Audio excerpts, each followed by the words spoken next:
Hello दोस्तों, तो इस वीडियो में हम करेंगे विस्तास के सारे चैप्टर वन वीडियो के अंदर और बहुत जल्दी से इस वीडियो को हम खत्म करेंगे क्योंकि हम अच्छे से पता है हमें कि हमारे पास अब टाइम ज़्यादा नहीं है। तो हम इस पूरे की पूरी बुक को रिवाइज करेंगे विद वन शॉट। तो फटाफट इसको वीडियो को आप देखते रहिए, एंड तक देखिए ताकि सारी सिचुएशंस आपकी क्लियर हो जाए, सारे कॉन्सेप्ट्स आपके क्लियर हो जाए, सारी कन्फ्यूजन आपकी क्लियर हो जाए। तो शुरुआत कर देते हैं अपने पहले चैप्टर से जिसका नाम है क्या, the third level by Jack Finney. तो ये मैं आपको बता दूं ये कहानी क्या है। कहानी ये है कि अगर आप मैं इसको सेंट्रल आइडिया इस कहानी का बताना चाहूं तो ये कहानी का सेंट्रल आइडिया ये निकल कर आएगा कि कहानी इसमें ये बताई गई है कि बहुत सारे लोग जो हैं वो मॉडर्न सोसाइटी की वजह से, यानी मॉडर्न सोसाइटी उनकी ऐसी हो गई, इतनी बिजी हो गई है कि वो उससे उब गए हैं, यानी वो परेशान हो गए हैं और इतनी बिजी लाइफ से अपनी वो वहां से भागना चाहते हैं, एस्केप करना चाहते हैं। तो वो चाहते हैं कि कुछ ऐसा एरा हमें मिल जाए, कोई ऐसा ज़माना हमें मिल जाए जहां पर बहुत शांति हो, बहुत पीस हो। तो ये इससे रिलेटेड आपका क्या होने वाला है, थर्ड लेवल। देखिए मैं आपको बात बता देता हूं, इसके अंदर third level by Jack Finney a story about Charlie a young man who discovers a mysterious third level at Grand Central station in New York. यानी न्यूयॉर्क पर एक स्टेशन है जहां पर इन्हें एक मिस्टीरियस क्या मिला है, एक मिस्टीरियस एक मिस्टीरियस थर्ड लेवल बताया। क्योंकि अभी वहां पे बताया गया था कि वहां पे सिर्फ सेकंड लेवल तक ही है, लेकिन थर्ड लेवल अभी तक किसी ने डिस्कवर नहीं किया था, लेकिन वो जो है वो डिस्कवर कर लेते हैं।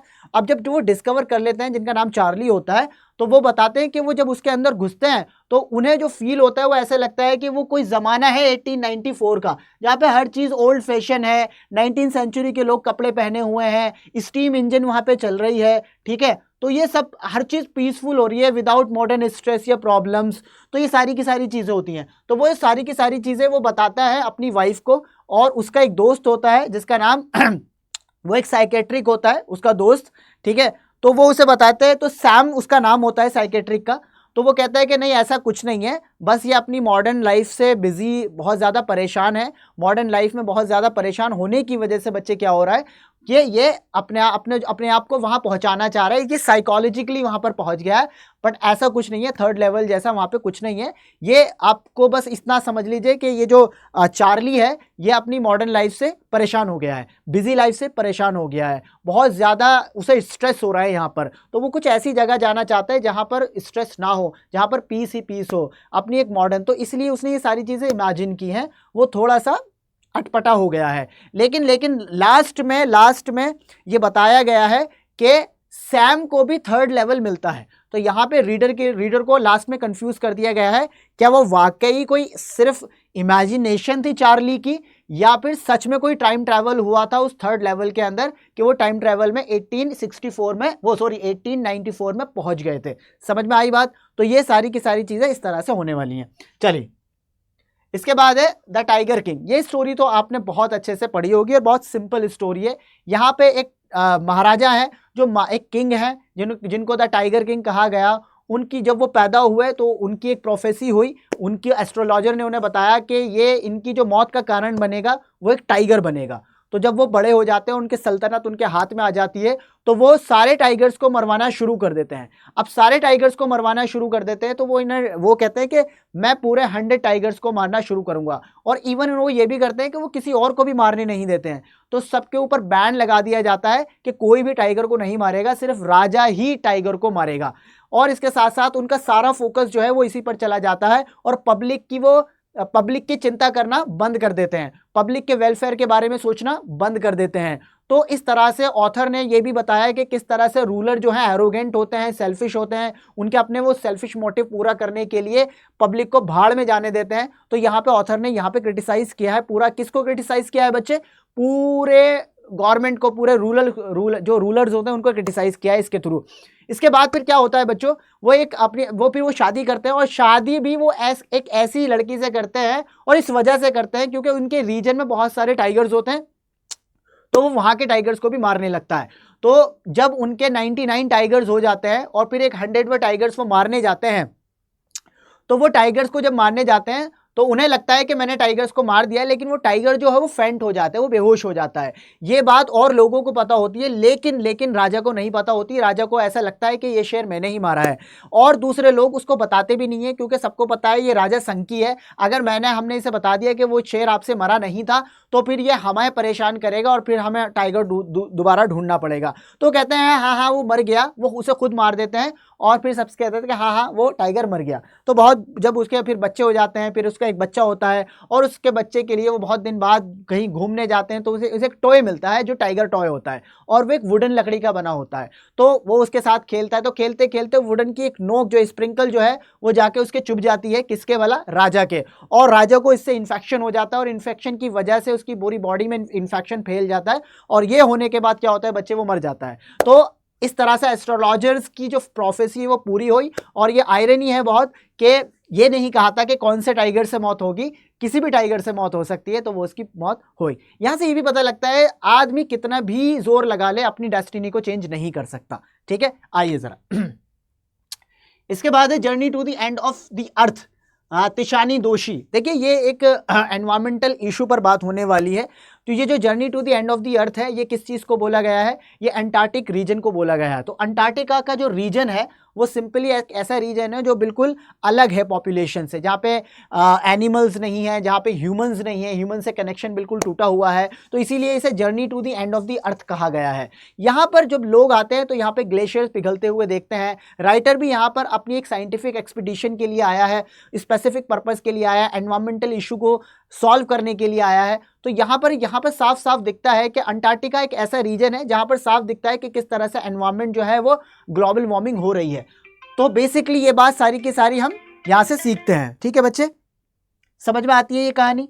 ओके, सो ये जो है वो सारा का सारा क्लाइमेट के ऊपर है कि ये Antarctica acts like natural laboratory. तो ये एक नेचुरल लेबोरेटरी की तरह काम आता है बच्चे, नेचुरल लेबोरेटरी की तरह काम आता है। ठीक है, तो scientist study climate history through ice layers. तो यहाँ से सारी चीज़ें होती हैं। मतलब ये कह सकते हैं कि अंटार्कटिका है एक ऐसा रीजन है जहाँ पर क्लाइमेट इश्यूज़ को सॉल्व हम मतलब क्लाइमेट इश्यूज़ को समझ सकते हैं, देख सकते हैं। ऑथर और दूसरे लोगों से भी कहता है कि आपको यहाँ आना चाहिए, देखना चाहिए और समझना चाहिए कि chapter concludes young people and students should become aware of environmental issue and work to save the earth future. तो ये सारी बात यहाँ पर इस तरह से की गई है। आइए, जब द एनिमी यानी पर्ल एस्क बक, यानी इनका नाम है पर्ल एस बक, आइए जरा इनके बारे में बात करते हैं। द एनिमी, अब ये क्या है, यहाँ पर लड़ाई हो रही है, वर्ल्ड वॉर सेकंड की बात चल रही है यहाँ पे। अगर मैं बात कहूँ बच्चे, वर्ल्ड वॉर सेकंड, आपको अच्छे से पता होगा कि वर्ल्ड वॉर सेकंड में क्या हुआ। आपने देखा होगा कि अमेरिका ने उसके ऊपर हिरोशिमा और नागासाकी के ऊपर एटम बम भी उसी दौरान गिराए थे। लेकिन बात ये आती है बच्चे, बात ये आती है कि यहाँ पे पॉइंट क्या है। देखिए, जर्मनी में लड़ाई हो रही है, जापान में लड़ाई हो रही है और अमेरिका में, दोनों में लड़ाई हो रही है, जापान और अमेरिका में लड़ाई हो रही है। अब यहाँ पर क्या हुआ, एक अमेरिकन सोल्जर है जो किसी नदी के किनारे घायल हुआ मिला है, किसे, जापानी लोगों को। अब जापानी लोग में कौन है मैं आपको बता देता हूँ। तो ये है, इनका नाम है डॉक्टर सदाओ और इनकी वाइफ का नाम है हाना। ये जापान से रिलेट करते हैं। तो इनके दिमाग में एक डायलेमा आता है कि ये तो एनीमी है, इसका हमें इलाज करना है क्या चाहिए या नहीं करना चाहिए। तो उनके दिल की आवाज़ कहती है कि नहीं, ड्यूटी इज़ ड्यूटी, यानी वो अपने डॉक्टर की ड्यूटी को निभाते हैं और उसका इलाज करते हैं। जब वो उसे घर ले जाते हैं तो वहाँ के जो सर्वेंट होते हैं वो भी वहाँ से भाग जाते हैं कि नहीं, हम इस तरह से अपने एनिमी की सर्विस नहीं कर सकते, क्योंकि ऐसा माना गया था कि अगर कोई एनिमी की मदद करता है तो एक तरह से ये ट्रेटर्स है, ट्रेजन है, धोखा है, डिसेप्शन है, और ये कह सकते हैं कि एंटी नेशनल बात हो जाएगी ये। तो वो समझा, लेकिन फिर भी वो नेशनैलिटी को प्रायोरिटी नहीं देते, बल्कि वो ह्यूमैनिटी को प्रायोरिटी देते हैं और उसका इलाज करते हैं, और उसे सही सलामत उसका इलाज करके उसे दोबारा अमेरिका के अंदर पहुंचा देते हैं। तो यहाँ सीखने को मिला कि अगर दुश्मन भी आपके सामने आ जाए तो आपको अपनी ह्यूमैनिटी नहीं खोनी चाहिए। नेशन से बड़ा होता है ह्यूमन, यानी ह्यूमैनिटी जो है वो सर्वोपरि है, सबसे ऊपर है, सर्वश्रेष्ठ है। तो हमें यहाँ पे बताया गया है कि नेशन के ऊपर ह्यूमैनिटी को चूज करना चाहिए। इसके बाद है on the face of it. देखिए, ये एक ऐसी बच्चे की कहानी है जिसका फिगर जिसका जो फेस है वो डिसफिगर्ड हो गया है, यानी जलने की वजह से, और वो बहुत ज़्यादा क्या हो गया है, सेल्फ कॉन्फिडेंस उसका बिल्कुल खत्म हो गया है, उसे लगता है कि लोग उसे पसंद नहीं करते हैं, उसके अगली चेहरे की वजह से उसे कोई बात करना पसंद नहीं करता, उसे कोई दोस्त बनाना नहीं पसंद करता, उसका एक परसेप्शन बन गया। इसकी मदर हैं जो बहुत ओवर प्रोटेक्टिव हैं, उसे आने जाने से कहीं रोकती हैं।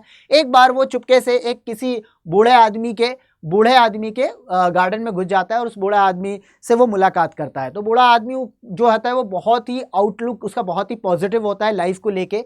तो वो समझाता है कि नहीं तुम मेरे दोस्त क्यों, उनकी बहुत बहस होती है, तुम मेरे दोस्त क्यों बनोगे। ओल्ड मैन कहता है नहीं ऐसा नहीं है, आपकी जो फिजिकल अपीयरेंस है ये ज़्यादा इंपॉर्टेंस नहीं रखती, बल्कि जो आपकी इंटरनल क्वालिटीज़ हैं वो ज़्यादा इंपॉर्टेंस रखती हैं। तो आपका चेहरा कैसा भी हो मुझे इससे कोई फ़र्क नहीं पड़ता, तुम मेरे दोस्त बन सकते हो और तुम यहाँ पर रोज़ आ सकते हो, इसे अपना ही वो समझना। फिर भी वो बहुत बहस करता है, नहीं नहीं ऐसा नहीं है, लोग मुझे क्यों पसंद करेंगे, मेरे साथ क्यों खेलेंगे, मेरे साथ बात क्यों करेंगे, मेरा चेहरा तो बहुत अगली है, मेरा तो लोग मजाक उड़ाएंगे। फिर उसे बहुत तरह से समझाता है, वो कई तरीक़ों से समझाता है। फिर उसे थोड़ी थोड़ी बात समझ में आने लगती है और उसे उसका कॉन्फिडेंस वापस आने लगता है। फिर उसके बाद वो अपने घर जाता है और अपनी मॉम को सारी बात बताता है। उसकी मॉम उसे दोबारा वहाँ नहीं जाने देती है, लेकिन वो कहता है नहीं मैं जाऊँगा, मैं उनसे ज़रूर मिल के आऊँगा और उन्हें मैं बताऊँगा कि हाँ आप सही थे।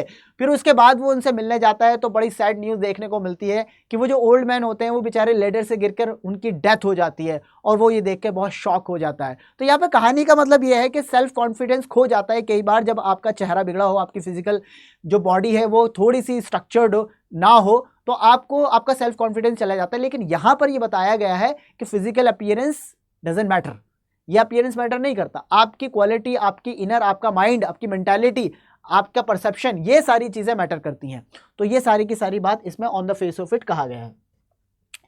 इसके बाद है memories of childhood, the cutting of my long hair.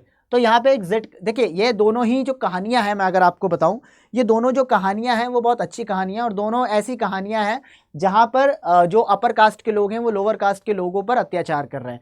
तो एक बच्ची है जिसका नाम है ये खुद ही मतलब जो है ज़िटकाला जो है, ये एक नेटिव अमेरिकन गर्ल है जो एक ट्राइब से बिलोंग करती हैं, जो कि मेरे ख्याल से लोअर ट्राइब माना जाता है। तो ये वाइट लोगों के बीच में बोर्डिंग स्कूल में इन्हें भेज दिया जाता है और वहाँ पे एक कस्टम है, यानी जो अपन लोअर कास्ट के लोग हैं वो उनको अपने बाल काटने होंगे और वो साइन होगा कोवर्डाइज का, ये कावर्ड होते हैं, ये बहुत बेकार होते हैं। तो ये सारी की सारी चीज़ें इसमें होती हैं बच्चे। सही है, समझ में आ रही है बात। तो उसे बहुत दुख होता है, उसे पता लगता है कि यार ये मेरे बाल कटवा दिए गए सिर्फ इस बिना पर, यानी दूसरे के जो कस्टम्स होते हैं, दूसरे के जो रिचुअल्स होते हैं उनकी रिस्पेक्ट ना करना। तो बहुत बार ऐसा होता है कि हम दूसरे के रिचुअल्स को रिस्पेक्ट नहीं करते, अपने रिचुअल्स को बड़ा मानते हैं, दूसरे के रिचुअल्स को छोटा मानते हैं। तो ये कहानी उसके ऊपर बताई गई है।